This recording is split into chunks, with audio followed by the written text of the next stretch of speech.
Thailand Cambodia അതിർത്തി സംഘർഷത്തിൽ നിരുപാധിക വെടിനിർത്തൽ നിലവിൽ വന്നു. മലേഷ്യയിൽ നടന്ന ചർച്ചകൾക്കൊടുവിൽ വെടിനിർത്തലിന് ഇരു രാജ്യങ്ങളും സമ്മതിക്കുകയായിരുന്നു.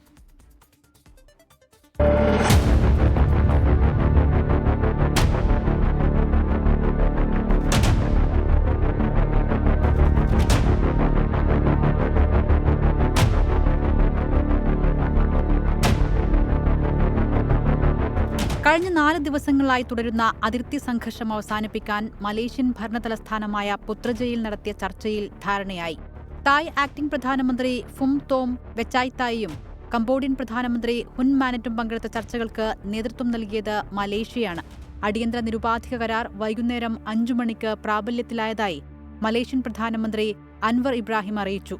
അമേരിക്കൻ, ചൈനീസ് പ്രതിനിധികൾ ചർച്ചയുടെ നിരീക്ഷകരായിരുന്നു.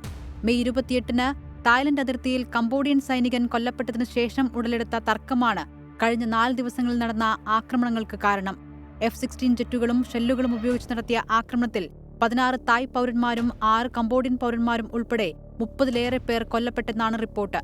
അതിർത്തി മേഖലയിൽ നിന്ന് 2 ലക്ഷം പേരെ ഒഴിപ്പിക്കുകയും ചെയ്തിരുന്നു. ഇരു രാജ്യങ്ങളും തമ്മിലുള്ള തർക്കത്തിന് പരിഹാരമാകുന്നെങ്കിലും കംബോഡിയയിലെയും തായ്ലൻഡിലെയും അതിർത്തികളിലേക്ക് സഞ്ചരിക്കുന്ന ഇന്ത്യക്കാർക്ക് പ്രത്യേക മാർഗനിർദ്ദേശങ്ങൾ ഇന്ത്യൻ എംബസി നൽകിയിട്ടുണ്ട്. അതുകൊണ്ട് തന്നെ അതിർത്തി പ്രദേശങ്ങളിലേക്ക് യാത്ര ചെയ്യുന്നവർ പ്രത്യേകമായി ഇന്ത്യൻ എംബസിയുടെ മാർഗനിർദ്ദേശങ്ങൾ ശ്രദ്ധിക്കേണ്ടതാണ്.